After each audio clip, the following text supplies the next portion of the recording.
Estamos de volta com você e para você no nosso programa Trocando Ideias. É muito bom ter a sua companhia, estar com você num programa que tem nos formado, nos ajudado a aprofundar temas que é muito importante para a nossa vida e para a nossa fé. Hoje nós estamos conversando sobre o papel do Papa para a igreja, para a sociedade e para o mundo. Então, é muito bom ter você, muitas perguntas chegando, mas você pode mandar outras perguntas para nós também, que na medida do possível nossos convidados vão aqui responder para você.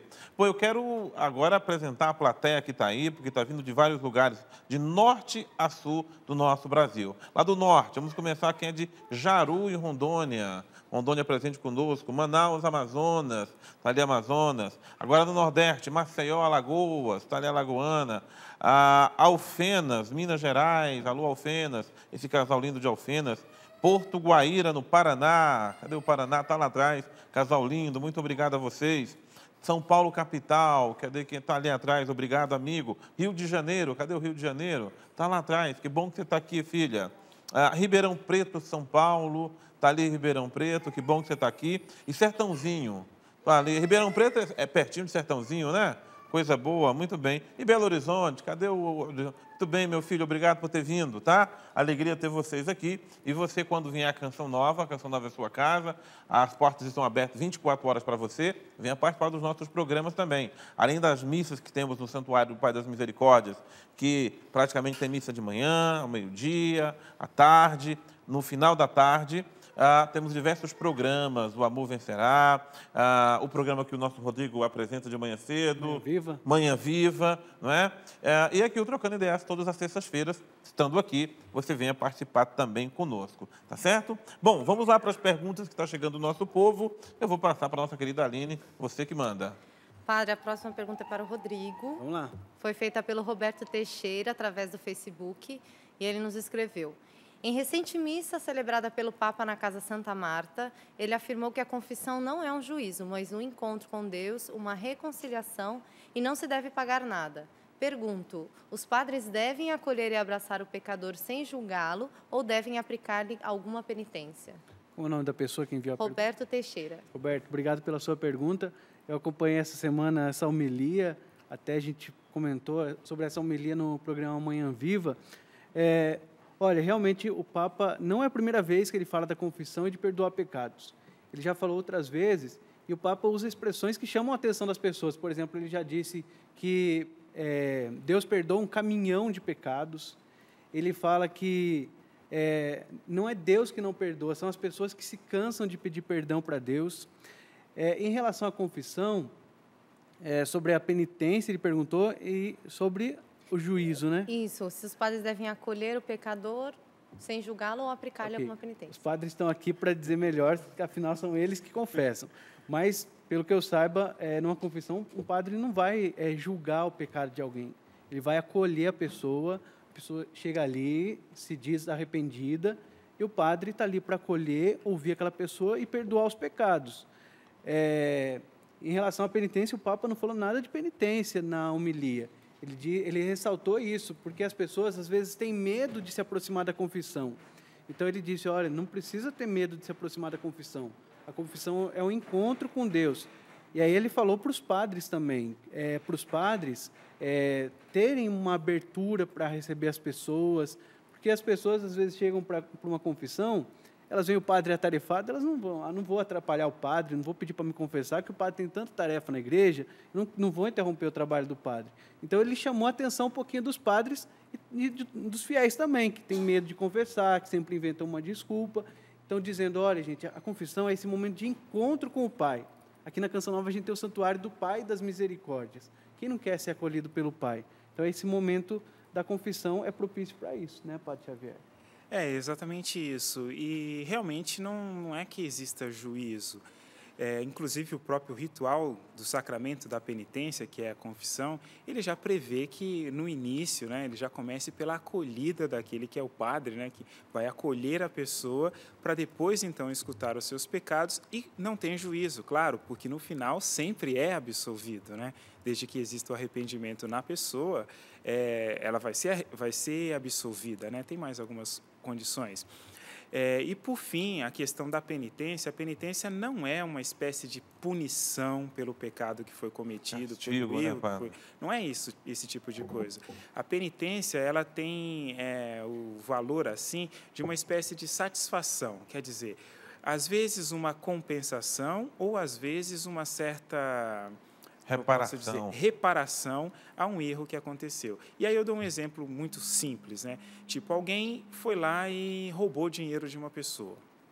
Um exemplo drástico, assim, roubou o dinheiro de uma pessoa. Ela está arrependida, ela se confessa. Então, eu vou absolvê-la.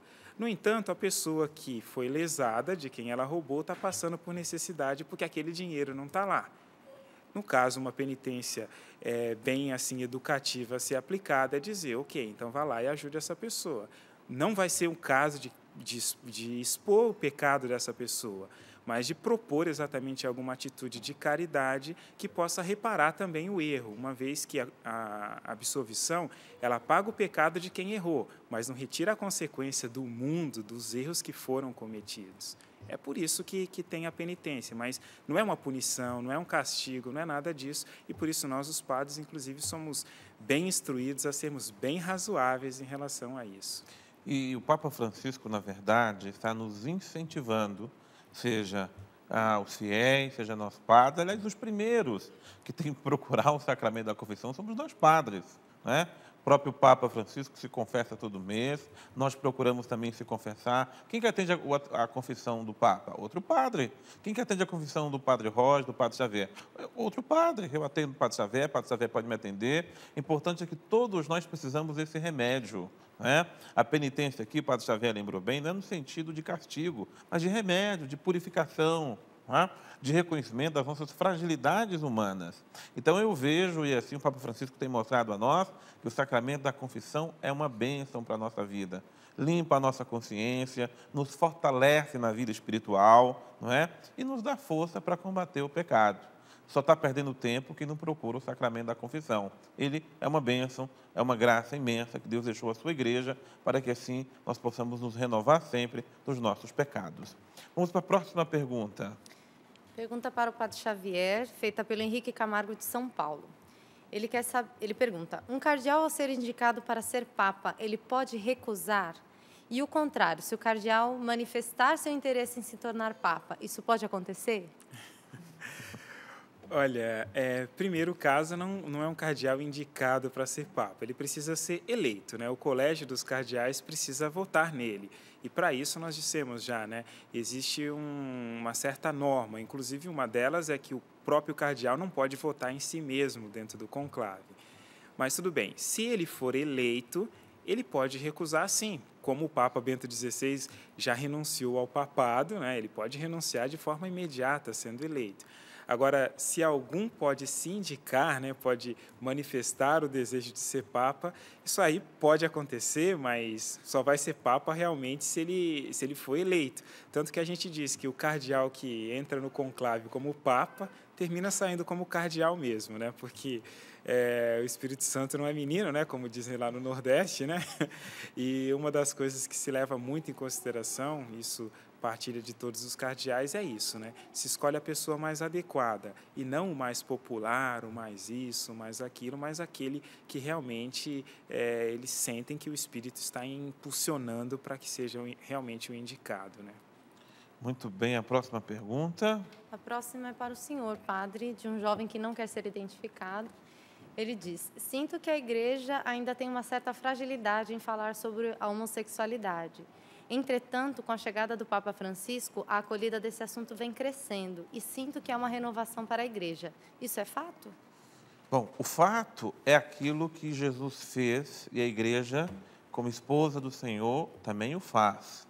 Assim como o Senhor ama todo e qualquer pecador, e aqui não estou me referindo aos homossexuais apenas, estou me referindo a qualquer pecador, não é? Cada um conhece as suas fragilidades, assim por diante. A igreja acolhe todos com imenso amor e com imensa ternura. A igreja é a casa de todos e não há preconceito, discriminação ou privilégio, esse aqui está mais santo do que o outro. Não, a igreja é a casa de todos. Agora, é verdade que a própria psicologia tem também avançado na compreensão desse fenômeno que é o homossexualismo. Sempre existiu? Sempre existiu. Mas a compreensão de como se dá, de como acontece e assim por diante, a psicologia tem feito avanços maravilhosos, não é? Ajudando a quem precisa lidar com essa realidade, na sua afetividade e assim por diante.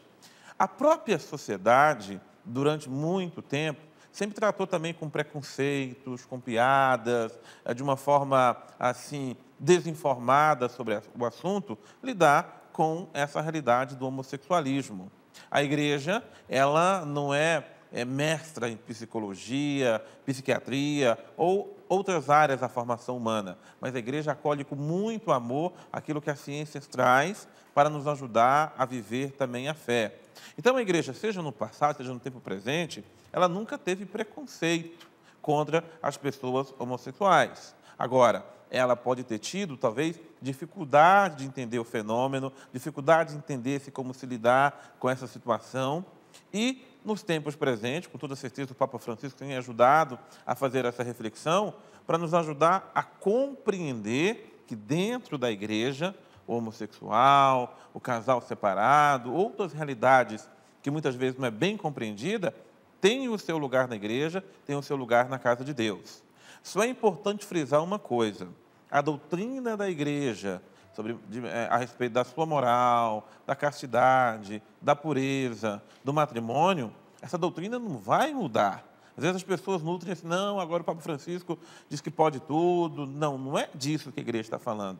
O Papa Francisco é um Papa, não é, que veio para os nossos tempos com um carisma pastoral muito forte. Então, é um Papa que viveu nas periferias de Buenos Aires, conhece muito a realidade das pessoas de perto, e ele sabe o quanto a igreja precisa ser mais acolhedora, mais mãe, mais pastora, para poder acolher todos os seus filhos. Então, o que o Papa está fazendo hoje na igreja não é mudando nenhuma de suas doutrinas, porque ele mesmo disse, a doutrina da igreja já é conhecida há muito tempo. Agora, que nós precisamos mudar, avançar, aprofundar nossa forma de acolher, de amar e de estar próximo de todas as pessoas, isso é necessário. Inclusive homossexuais, inclusive casais separados, inclusive pessoas que estão na realidade das drogas e tantas outras realidades humanas que exigem da igreja uma aproximação e uma maneira mais afetuosa de acolher os seus filhos. Então, a igreja não mudou nada a sua doutrina, mas a igreja quer ser mais mãe, quer ser mais acolhedora para com essas realidades. Próxima pergunta. A próxima é para o Rodrigo. Foi feita pelo Carlos Ramon e alguns outros internautas também perguntaram coisas semelhantes. Eles querem saber se o Papa trabalha todos os dias ou se ele tem direito a alguns dias de descanso. E você, enquanto esteve lá, também uma pergunta pessoal, como foi o seu contato com o Papa? Tá. Olha, pelo que a gente tem acompanhado, o Papa Francisco tem trabalhado bastante.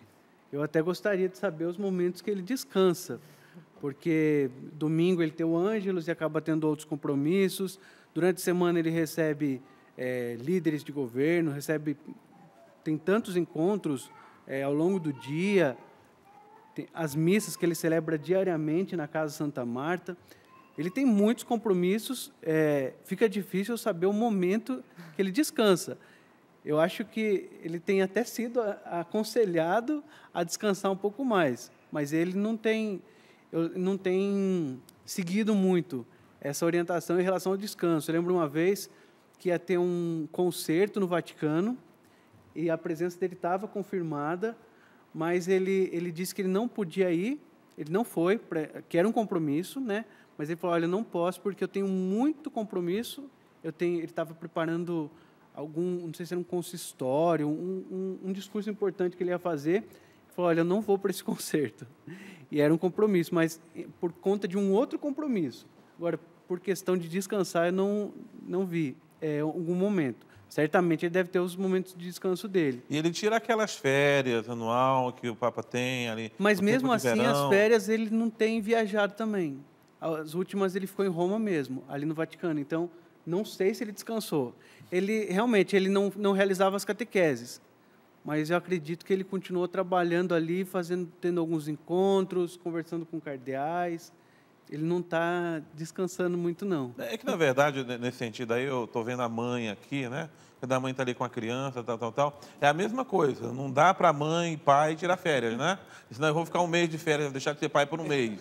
Né? Eu vou deixar de ser mãe por esse mês, eu vou tirar férias de grande. Não dá, não. Vocês já deram conta? As mães estão aqui? Não. É difícil, né? Então, essa questão... Eu acho que é mais ou menos isso mesmo que você está falando, realmente. Ou seja, o Papa tira momentos para estar vamos dizer assim, com um grupo de cardeais. Eu lembro que no ano passado, ele não foi para Castel Gandolfo, que é essa casa que eu costumo ir, e foi para uma casa de, não sei se de retiro, né? Até surpreendeu aquele grupo, né? Como jesuíta, né? Ele fez os exercícios espirituais, realmente ali, bem lembrado. Não é? Foi para uma casa ali próxima a Roma, uns 30 quilômetros mais ou menos, ficaram no retiro, e esse foi o descanso dele.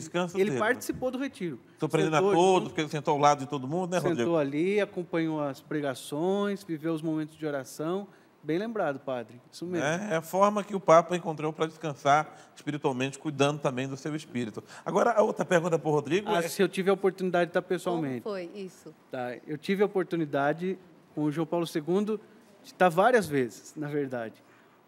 Foram 4 vezes estar com ele pessoalmente, algumas vezes por conta do trabalho que eu fazia, mas era assim, uma palavrinha, sua santidade, sua bênção, e ele realmente correspondia, ele dizia, você é brasileiro? Sim, Santo Padre. Ele dizia em português do Brasil, você é brasileiro? Sim, sou do Brasil.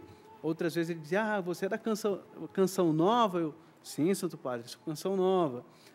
Depois com Bento XVI tive a oportunidade também de estar bem pertinho dele, comungar com ele numa missa de Natal. Com Francisco, eu vi ele passando em Aparecida. Eu fui a Aparecida e vi ele passando de papamóvel de longe, eu dei um tchau para ele. O Rodrigo estava trabalhando, né? Trabalhando bastante. Mas não perdeu a oportunidade ali de dar um tchau para o Papa, né? Com certeza. Coisa boa. Muito bem. A próxima questão, querida. A próxima é para o Padre Xavier, de Wanderson Conceição, de Serra, no estado do Espírito Santo. E ele gostaria de saber sobre o papel do Papa para os ortodoxos e outros ainda perguntam sobre a diferença entre o Papa e o Patriarca da Igreja Ortodoxa. Legal. Ótima pergunta. Bem, quanto aos ortodoxos, eles começaram a existir mais propriamente naquilo que é chamado historicamente de Cisma do Oriente, que aconteceu em 1054. E isso foi por um problema propriamente do credo, né? Uma coisa que hoje já teologicamente já é para lá de resolvida, né?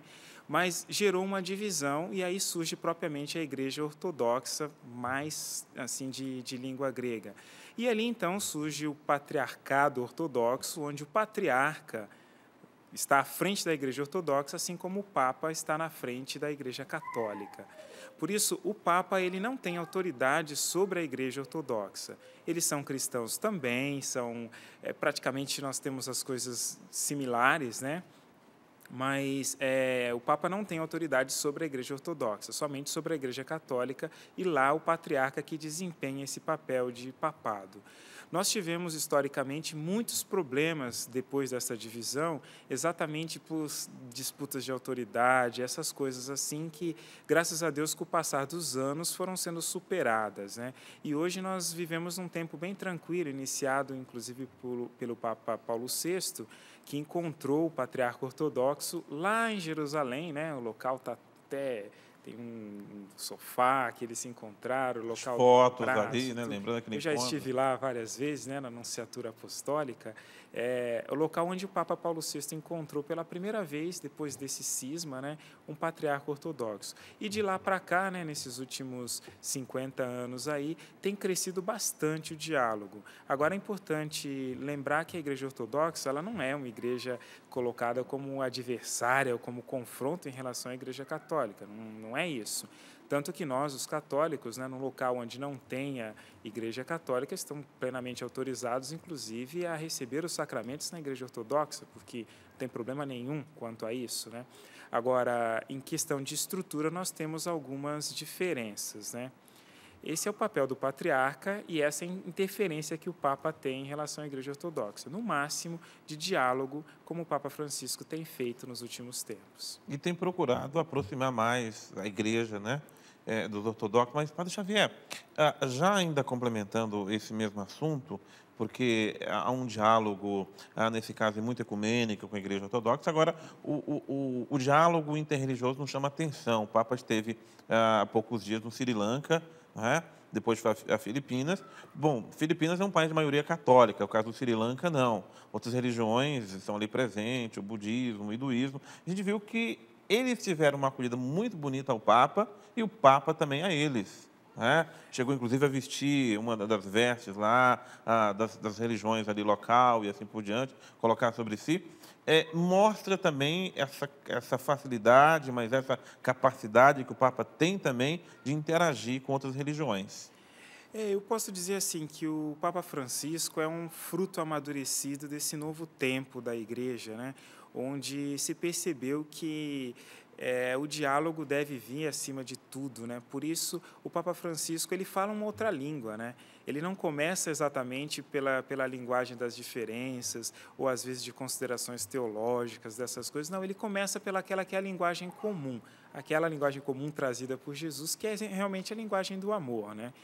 Onde se percebe que uma pessoa é boa e que manifesta exatamente sentimentos idênticos aos de Nosso Senhor, automaticamente as pessoas já começam a devotar uma certa confiança, a acolher bem, a respeitar. E o nosso Papa é uma figura, na verdade, um mestre nesse assunto, né? Ele fala uma outra linguagem, ele por si só é comunhão, né? Ele consegue estar ali, no meio de todo mundo, conversar com todo mundo, interagir com todo mundo. E essa nova forma de linguagem, eu digo assim, essa língua diferente que ele fala, tem agradado o mundo inteiro, né? E inclusive aqueles que não professam nenhuma religião. Rodrigo, eu gostei muito da expressão que o Padre Xavier falou, o Papa fala outra língua, outra linguagem, porque o nosso Papa não é tão poliglota como os papas anteriores, né? Ele praticamente domina o espanhol e o italiano e consegue arranhar bem o nosso português. Exato. Mas é interessante que onde o Papa chega, a linguagem dele, como o Padre Xavier mencionou com muito carinho, é muito bem compreendida. Vira né? notícia rapidinho. Rapidinho. É uma linguagem popular, né? E falando do diálogo interreligioso, também chamou a atenção que, acho que no Sri Lanka, ele visitou um templo budista. Não estava previsto na programação, mas no aeroporto, o líder budista encontrou com ele e convidou. Falou, olha, gostaria muito que o senhor fosse nos visitar. Ele falou, tá bom, eu vou. Aceitou o convite, foi lá. E lá nesse templo budista tinha um sacrário que eles chamam com restos, com relíquias dos líderes budistas mais importantes, que são referência para eles. E eles só abrem uma vez no ano esse sacrário que eles chamam. Durante a visita dele, eles abriram, falando, olha, nós estamos abrindo como um gesto, para nós é a coisa mais importante que nós fazemos. Então, porque o senhor é importante, nós vamos abrir para o senhor ter acesso a essas relíquias. E ali ele foi recebido, bem recebido. E também no santuário de Nossa Senhora de Madhu, o Papa disse que chamou a atenção dele, porque lá tinham católicos, mas eram poucos, porque lá são poucos católicos no Sri Lanka. Mas tinham muitas pessoas de outras religiões que frequentam o santuário, que pedem graças para Nossa Senhora, como acontece também na Turquia, em Éfeso, que tem a casa de Nossa Senhora, onde os muçulmanos vão, pedem graças e recebem graças e milagres por meio da intercessão de Nossa Senhora. Bom lembrar disso, o Padre Xavier ainda estava lá ainda quando o Papa Francisco visitou a Terra Santa. Sim, eu tive esse privilégio de poder estar ali, participei da missa que ele celebrou em frente à Basílica da Natividade, também no encontro que ele fez na igreja do Getsemane, né, somente com os religiosos, sempre com essa intenção assim de motivar. O que me chama bastante atenção, Padre Roger, no jeito assim do Papa Francisco, é que parece que ele tem a história da igreja inteirinha dentro da cabeça dele e assim de forma sintética. E olhando assim que às vezes determinadas disputas ou confrontos, ou às vezes elementos teológicos que ficam confrontando, geram, na verdade, mesmo que com boa intenção, muito mais prejuízos do que lucros, né? Então, ele mantendo-se 100% fiel, prefere falar essa outra linguagem, que é a linguagem exatamente da comunhão, de ver que confronto, disputas, guerras, essas coisas não produzem nada no final das contas. E que não foi isso realmente que Jesus veio trazer, né? Ele que, melhor do que ninguém, soube estar plenamente inserido no seu tempo. Bom, muito bom estar conversando com nossos convidados, é muito bom falar sobre Papa Francisco, é muito bom falar sobre esse pastor que Deus nos deu como presente para a igreja, para o mundo, para a sociedade nos dias de hoje. Nós vamos para mais um intervalo, é o último intervalo do nosso programa, tá? Vamos tomar mais uma água então? E a gente volta daqui a pouco com você, Trocando Ideias.